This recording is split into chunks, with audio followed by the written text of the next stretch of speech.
கேழ்வரகு அடை செய்ய போகிறோம். அதுக்கு ஃபஸ்ட்டு கேழ்வரகு எவ்வளோ வேணுமோ அவ்வளோ ஆட் பண்ணிக்கோங்க. அது கூட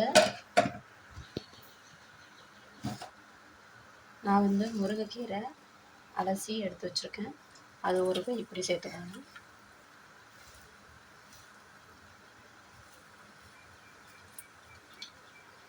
அது கூட வெங்காயம், வரமிளகாய் இதையும் ஆட் பண்ணிக்கோங்க.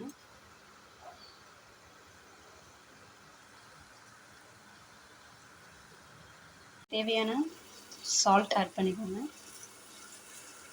அடைக்கு தேவையான சால்ட்டு.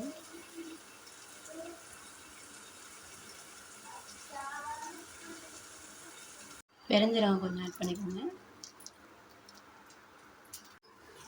இது நல்லா இப்போது மிக்ஸ் பண்ணிக்கோங்க.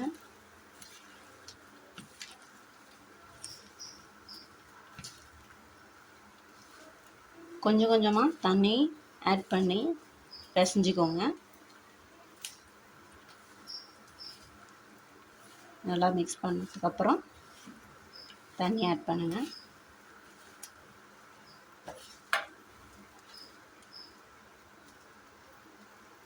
அளவுக்கு பிசைஞ்சு எடுத்துக்கோங்க. எடுத்துகிட்டு இப்போது தோசைகளை ஹீட் பண்ணிவிட்டு நல்லா ஹீட்டாக இருக்குது. இப்போ இந்த மாதிரி உருண்டையாக பிடிச்சி இப்படி தட்டி தோசைக்கல்லில் போட்டுக்கலாம். இப்படி தட்டி விட்டுக்கோங்க. நல்லா மாவு வேகாமல் அப்படியே இருக்கும். கொஞ்சம் மொத்தமாக போட்டுறதையும் கொஞ்சம் மெலிசாக போடுங்க.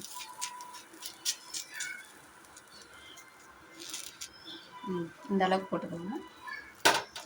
நான் இன்னொரு குட்டியாக இன்னொரு உருண்டை போடுறேன்.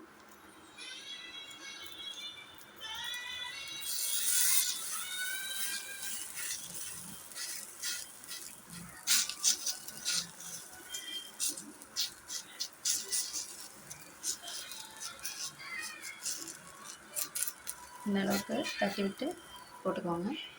ஆயில் விட்டுக்கலாம். ஆயில் விட்டுக்கோங்க. ஆயில் விட்டு தூக்கி விடுங்க. அப்படி லைட்டாக உள்ளே போகட்டும். இப்படி எடுத்துங்க. அப்புறம் திருப்பி போட்டுக்கோங்க.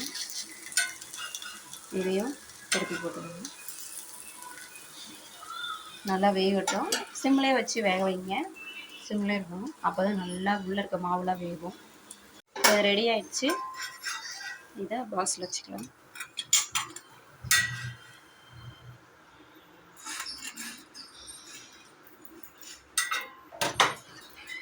கேழ்வரகு அடை ரெடி.